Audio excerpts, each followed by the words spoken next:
At L'Oreal Group, over 75% of the ingredients in our formulas will be sourced from nature or recycled materials by 2030.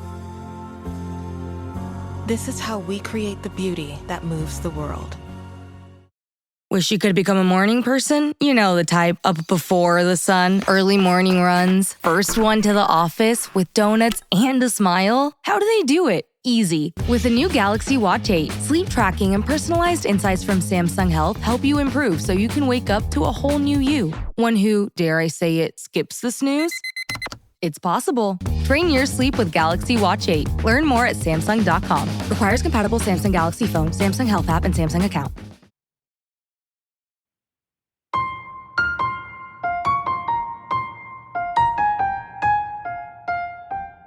When I was a young man living in the Soviet Union, I considered myself a Reagan communist.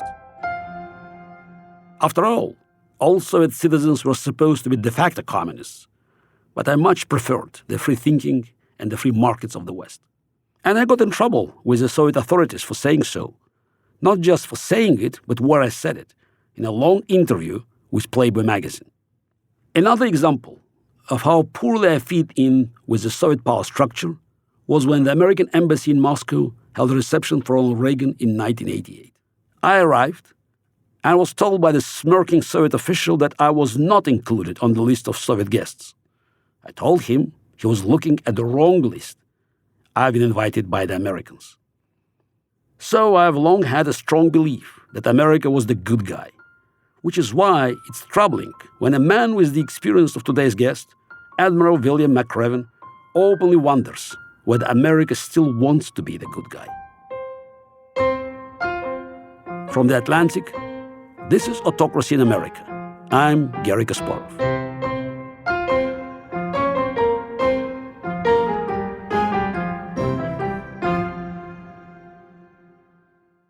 Bill McRaven is perhaps best known as the military commander who oversaw the SEAL Team 6 raid that killed Osama Bin Laden in 2011.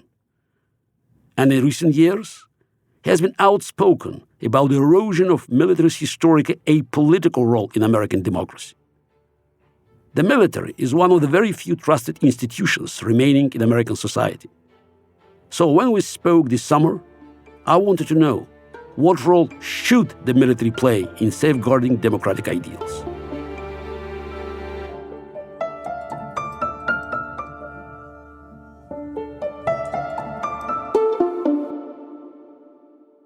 Bill, thank you for joining the show. Of course, Garry. Great to be with you. I saw you most recently in April, when the organization I chair, the Renewed Democracy Initiative, named you a hero of democracy. And I mention it here because the speech you gave, it has stuck with me. I think it could be something of a sermon, a morning sermon for all Americans with a simple title, We Are the Good Guys. I won't ask you to deliver the speech here, of course, but I want to give our listeners a flavor of it. What makes us the good guys? So yes, in my speech at the Renewed Democracy Initiative, I talked about the fact that I think that's quite important to recognize that the world has historically seen us as the good guys. And now, we have had our problems in the past, but in general, when you look at the good things the United States of America has done, I think it far exceeds the problems that we've created. And so when you think about being the good guys, you think about how we lifted Europe up after World War II, and we rebuilt Europe. We had the Marshall Plan. Every time that there is a natural disaster, the first people on the scene are invariably the Americans. And so my counsel to the audience that night is we always have to be seen as the good guys. And if we stop being seen as the good guys, then I think the world will lose a little faith in us. I talk about the quote that was from Alexis de Tocqueville when he went around the country, trying to decide what democracy really looked like. He said something to the effect that, America is great because it is good, but if America ever stops being good, it will stop being great. And while the veracity of the quote may be in question, I can tell you from my travels around the world, this idea that America needs to be good is very important, and we need to continue to do good in the world. As a former chess player, I like this dichotomy, white and black, good guys and bad guys. Sure. But the question I have to ask is, are you sure that America is still viewed by the world as good guys? Well, I think it depends on where you go in the world, Gary. I mean, the fact of the matter is there were always people who viewed us as the bad guys. I mean, you always had, whether it was the Soviet Union or now whether it is parts of China, the authoritarian governments historically viewed us as the bad guys because it was this, to your point, this dichotomy between a democracy, a republic, a representative government, and an authoritarian government. So today, I still think that most of the world views us as the good guys. And this is what we have to be cautious about. Clearly, some of the policies that have, I think, come out of this administration, but frankly, a lot of administrations. You can't blame it all on this administration. We've stumbled, I think, in the last several decades. And as a result, people begin to question whether or not America are the good guys that they remember. Having said that, you still see that most people around the world want to come to America because they believe in the American dream, and we need to keep that dream alive. Oh, absolutely. Many of my compatriots saw America, just in a very different light. So for us, America was, and still is for hundreds of millions, if not billions of people around the world, is a beacon of hope and a garden of democracy.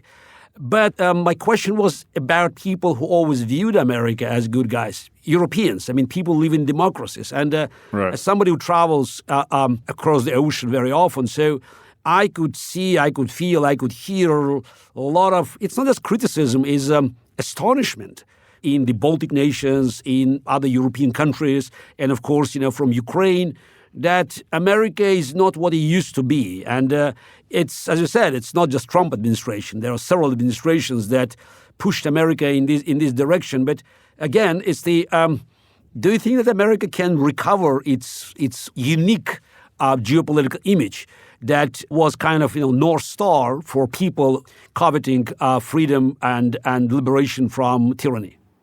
Well, I'm always optimistic, Gary. I mean, I believe we can recover from just about anything because, the American people are what make America unique. It is this amalgamation, this e pluribus unum, this, people coming from all over the world that make up the American culture.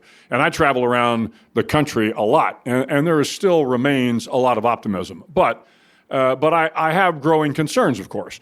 And as I think I mentioned at the gala event that you put on, I was at the Munich Security Conference, and the word that I heard most often was America has become transactional. And this idea that now America would only do things if it were in America's best interest. And of course, every leader of every country wants to do things that are in their nation's best interest. Nothing wrong with that. But sometimes your best interest can also be about bringing your allies and your friends along with you. And oh, by the way, your best interests a lot of times rely on your allies and friends. So, as we look at Ukraine, I'm a strong believer and supporter of Ukraine, and I got it. It's not a perfect democracy, and there's a lot of problems in Ukraine.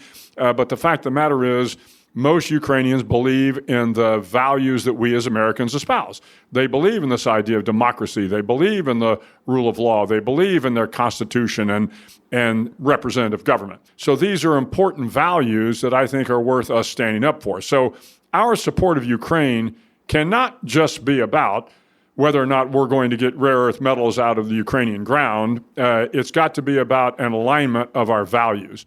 But it seems to me that the current administration doesn't share your idealism about America's role and is not considering values that you have been describing vividly as a cornerstone for any geopolitical decisions. I was also at the Munich Security Conference, and we both heard Vice President J.D. Vance addressing European leaders and basically telling them that they are a bunch of losers that are just irrelevant in this global picture. And America had a different agenda, and that's the alliances that were very much, just the foundation of American foreign policy for decades are no longer relevant. So do you think the Trump administration is aberration, or it's somehow the logical continuation of America's inconsistent foreign policy after the end of the Cold War?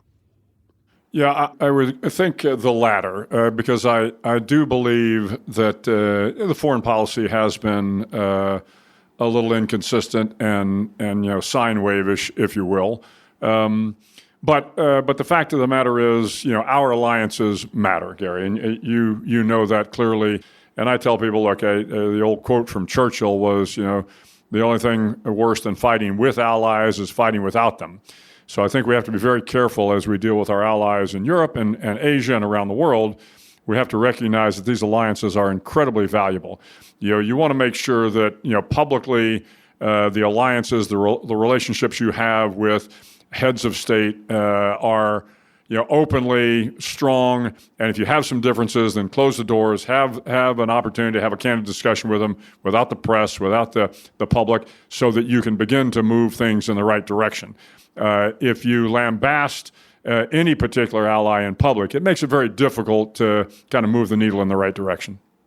I want us to go back to domestic issues because I think the Trump administration, while, is ruining America's global influence, but it also aiming at certain foundational elements of this great republic.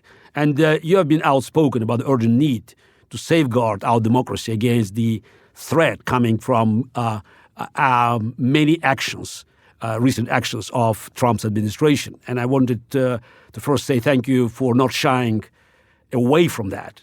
We need more individuals with a military background taking this kind of stand. But it is fraught, and I want to talk about that with you. So what is the role of the military in a democratic society? Of course, wars are wars, but how do men and women who are in the military relate to politics? Well, the answer is that they shouldn't relate to politics. I mean, at the end of the day, as a member of the military, you have an obligation. You took an oath to the Constitution of the United States. And that Constitution, the roles and the rules of that Constitution elected the President of the United States, and the President of the United States is the Commander-in-Chief. So as long as the President in his role or her role as the Commander-in-Chief gives a lawful order, you are obligated by your oath, by the law, to follow that order. And I have told folks, look, do I have disagreements with President Trump? Of course I do. But at the end of the day, he is the duly elected President of the United States.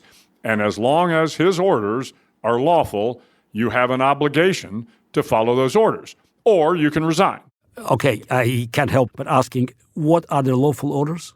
Well, I mean, lawful orders are ones that, just as it says, I mean, it sounds tautological, but they're ones that follow the law. So an illegal order would be, for example, killing civilians even in a conflict zone. The law of armed conflict does not allow you to kill innocent civilians at the direction of anybody in a conflict zone. That's an unlawful order.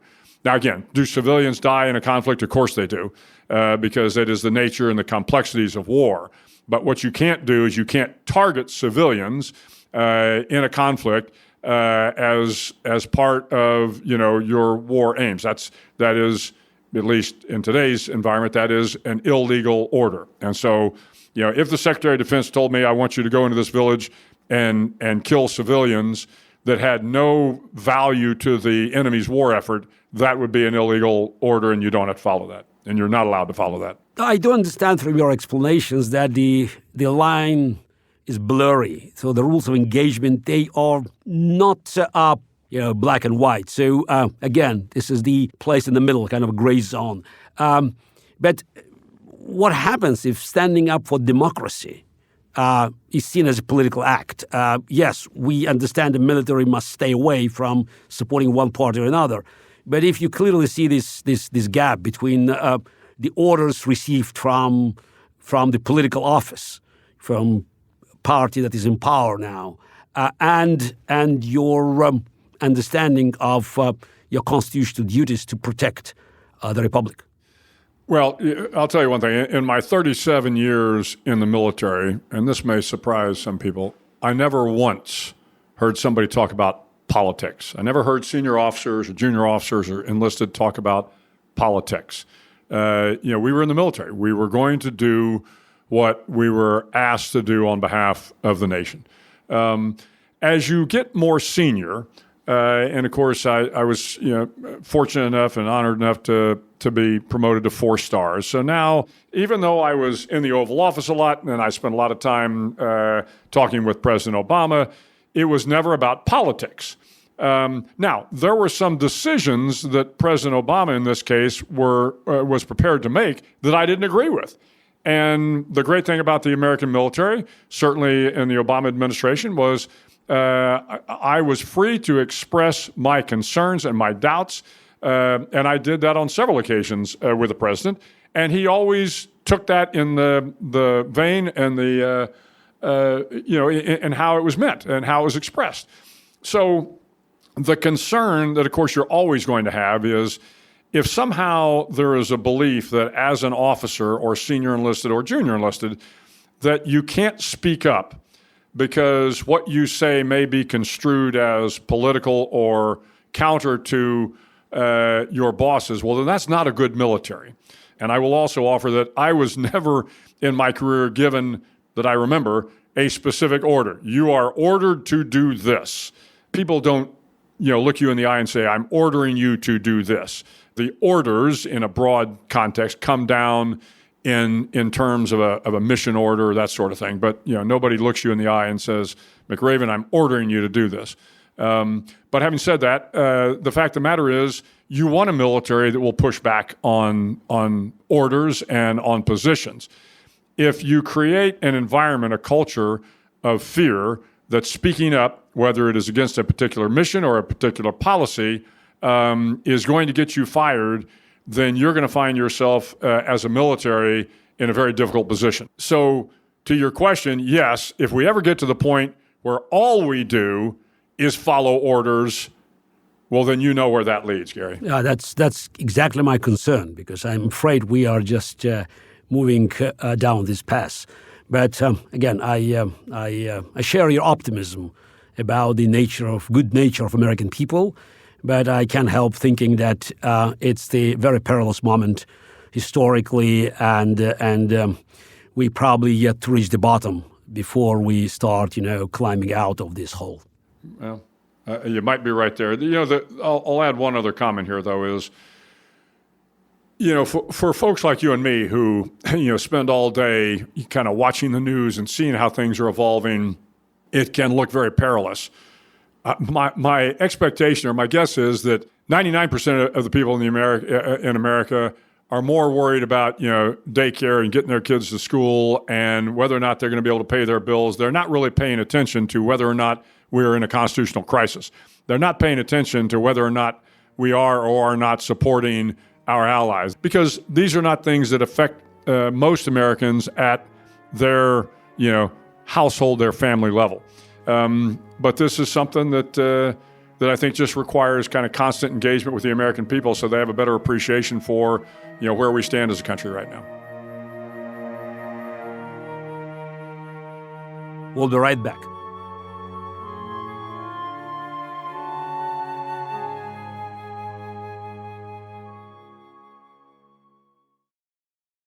When your investors, customers, and workers demand more from your business, make it happen with SAP.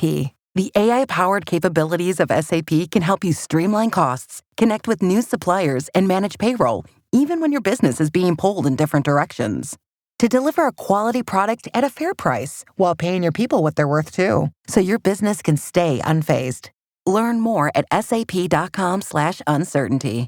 Mint is still $15 a month for premium wireless. And if you haven't made the switch yet, here are 15 reasons why you should. 1, it's $15 a month. 2, seriously, it's $15 a month.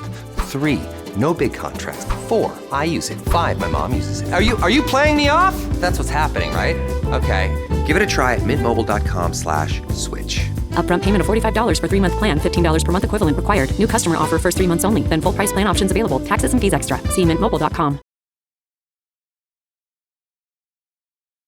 Okay, my colleagues at The Atlantic, David Froome, has written about how the military could be used to subvert elections. So he imagined 3 steps. Step 1, use federal powers to provoke some kind of made-for-TV disturbance. Okay, whether it was provocation, but we saw it's enough, the violence on American streets, back in 2020, even before, and of course now.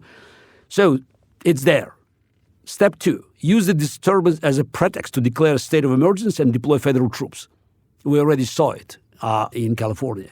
So step 3, seize control of local government operations, including voting. What do you make of that assessment?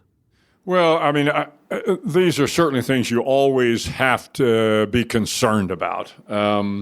But, I still believe that the right people will do the right thing, certainly in the military, if any of these begin to come to pass. So particularly the voting booths. I don't see the U.S. military being brought in to keep people away from certain voting booths or to force people to vote in a certain way.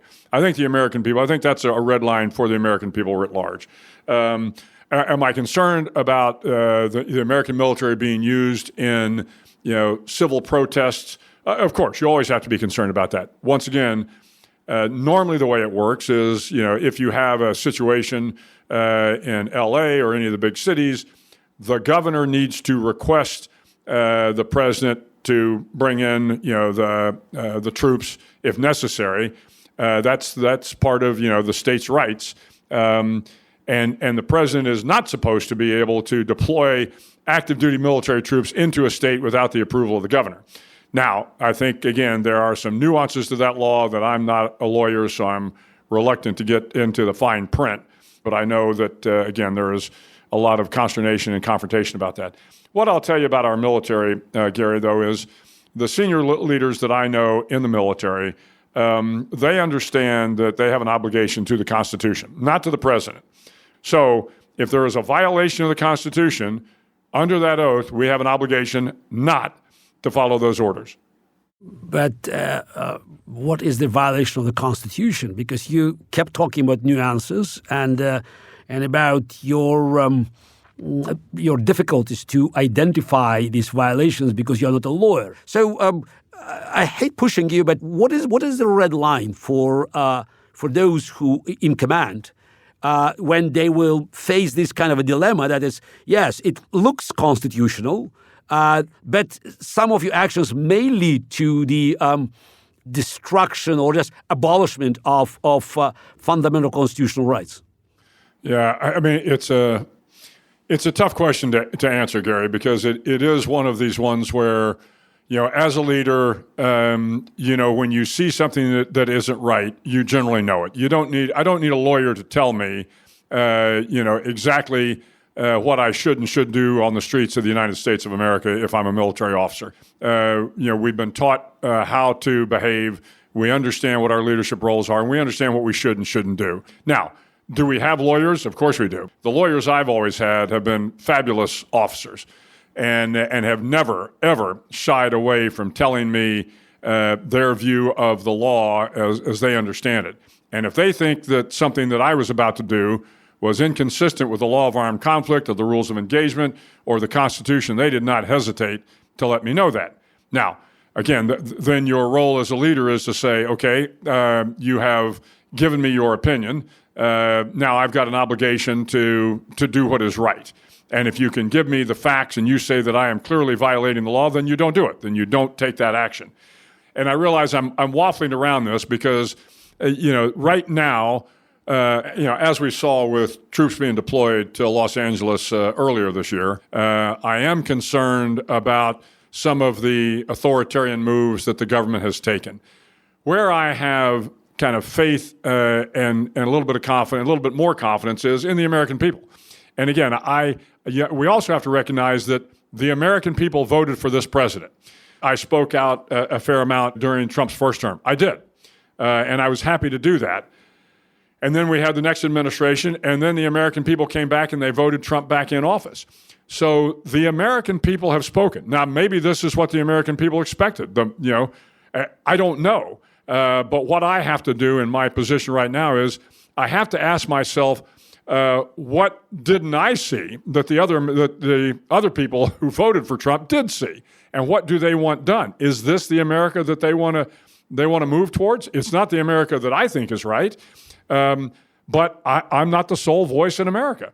So it's going to require these people that voted for President Trump, it's going to require the Republicans on Capitol Hill to decide whether or not they are going to let this administration continue down this path towards a more and more authoritarian government.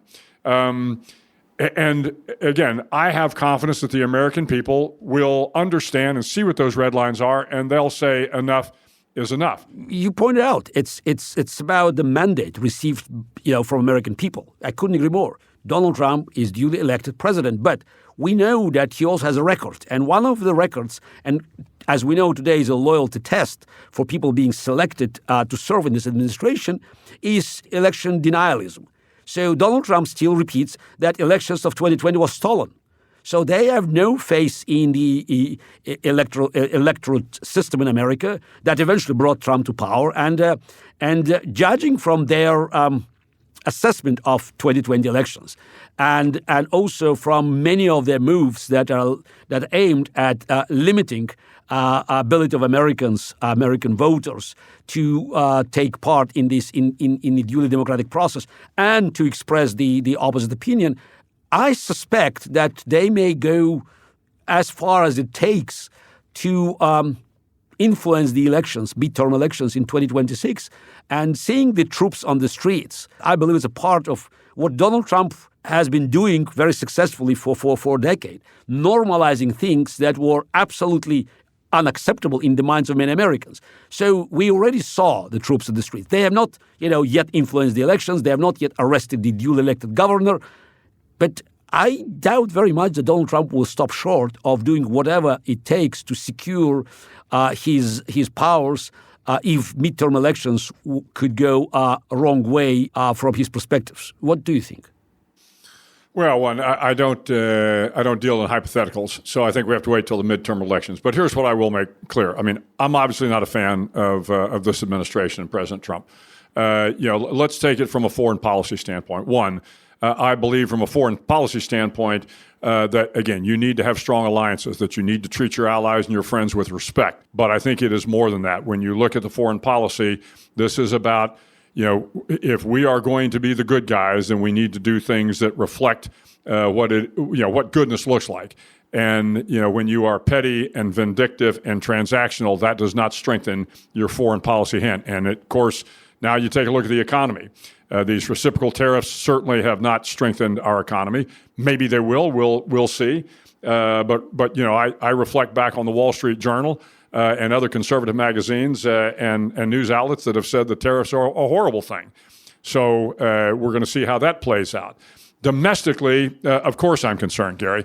I am concerned about the fact that the Republicans in Congress aren't stepping up and making strong decisions. They seem to be incredibly weak-kneed, and the fear. And there is a climate of fear. To your point, there is a climate of fear that is kind of echoing across the country that is of great concern to me. This sense that yes, you have to be a Trump loyalist or you will pay the price. This is not a good way to run a country. One, what I have found in my time in leadership positions is you need people that will speak truth to power. You need somebody that will turn to the leader and say, this is a bad idea. No, you shouldn't do this. The great thing about the American military, and in my experience, is I never had trouble speaking truth to power when it came to talking to my senior officers, to the secretaries of defense, or to the president of the United States. I didn't always agree with the presidents that I worked for, and I worked very closely for President George W. Bush and for President Barack Obama. I didn't like a number of their decisions, but I always respected them as men and as presidents because they thought they were trying to do what was right for the country. Not right for themselves, but right for the country. So yes, I have a lot of problems with the direction of the country today, but I do fall back on the fact that the president was duly elected. And my expectations are when the American people are no longer satisfied with the results because, oh, by the way, we haven't seen a lot of results. All the promises are not coming to fruition. So the American people, when it comes to the midterms and to the general election, are going to have to ask themselves, in all honesty, are we really better off? It's the old, are we better off today than we were, 2 years ago for the midterms and 4 years ago for the general? And if the answer to that question is, for most Americans, yes, we think we're better off, then the American people have spoken. But if the American people come back and say, no, We're not happy with the trend of becoming more authoritarian. We're not happy with the fact that the economy is not doing as well as it was under the previous administration. We're not happy with the fact that you intimidate and belittle heads of state. Then they will vote, another party into office, and that's the way the system works. And when I have an opportunity to talk to, large groups of people, and they complain about this, I tell them very quickly, well, guess what? It's on us. We are the democracy. We are the people. If you don't like what's happening, vote somebody else in.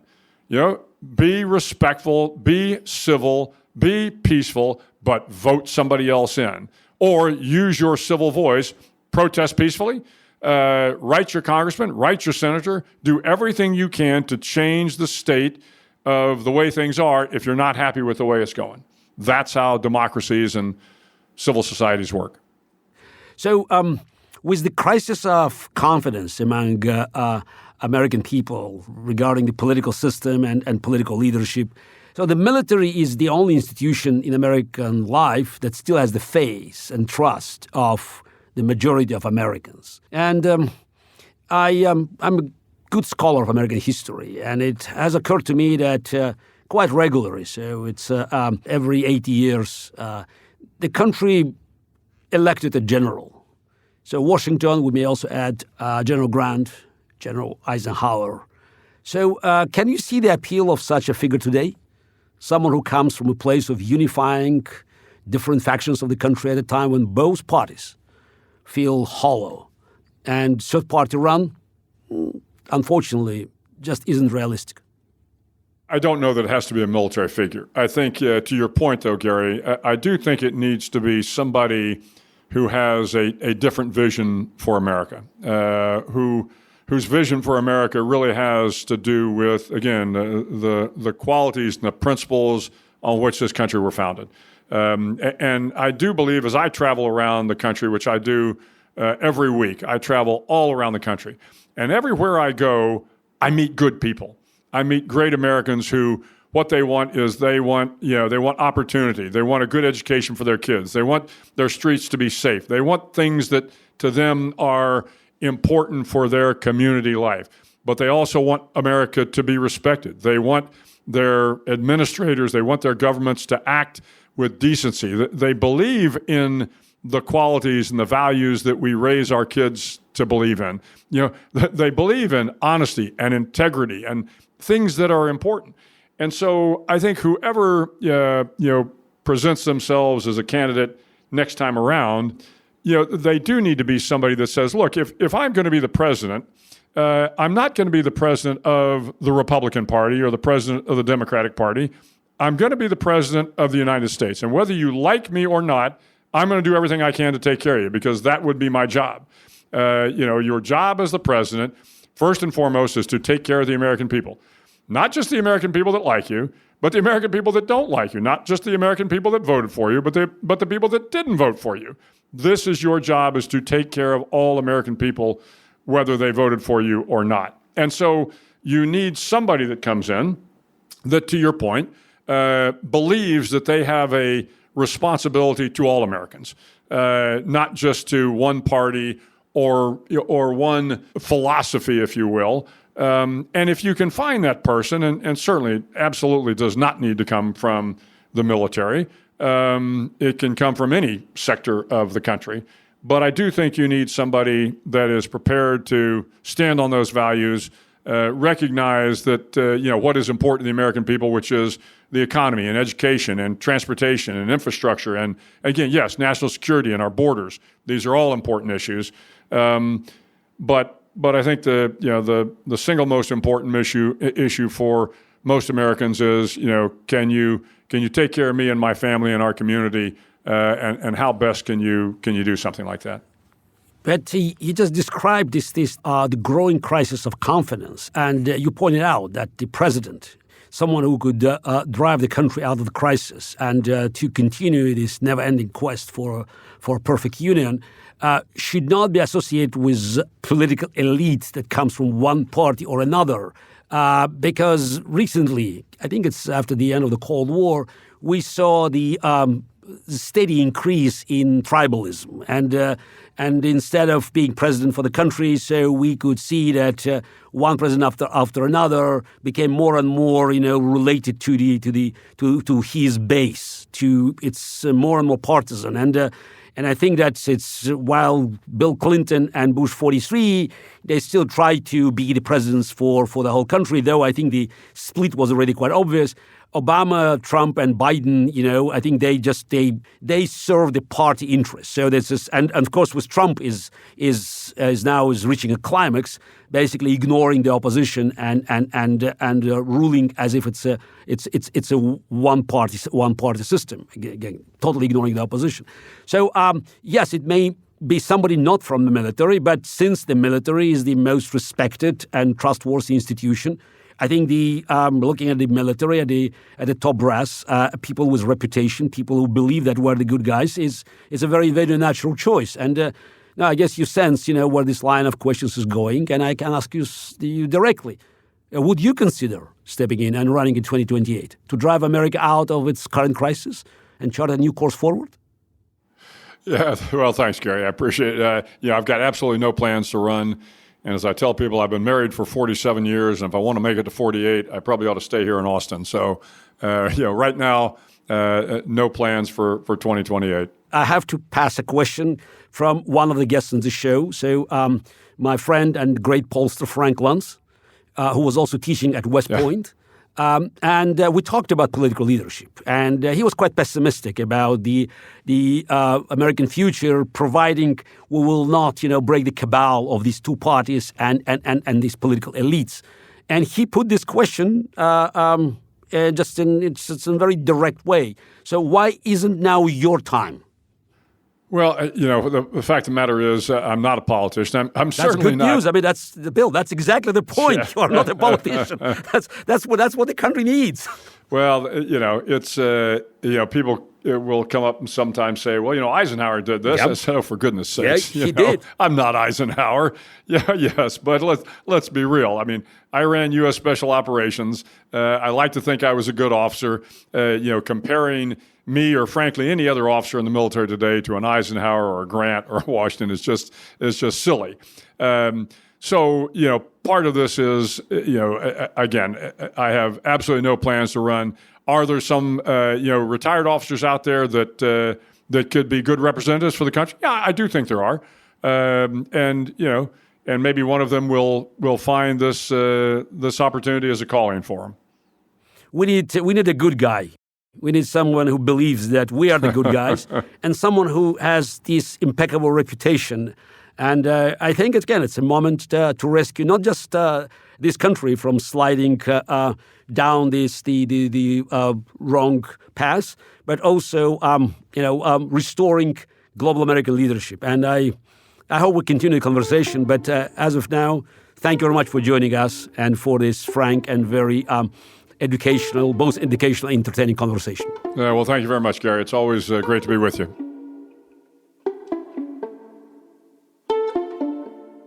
At times over the last several months, my guest and I have reflected on how the skills of a chess grandmaster do not apply so neatly in the world of politics.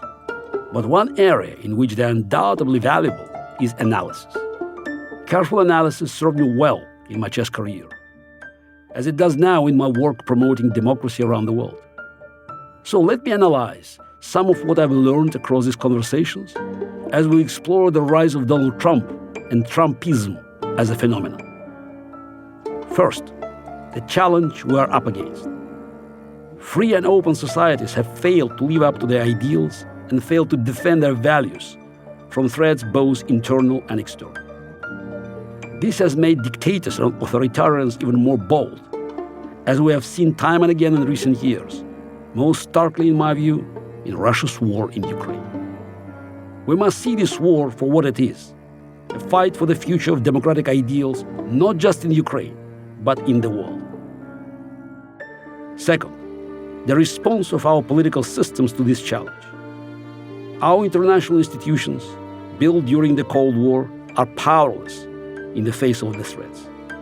Our leaders, executives, and administrators fail to stand on principle or update their strategies for the modern world. Our political parties are brittle, and it's fair to question whether they're up to the task. This adds up to a crisis of values. An effective response to this crisis requires big-picture thinking, understanding how these issues are connected, and committing to the values we want to see flourish: freedom, democracy, opportunity.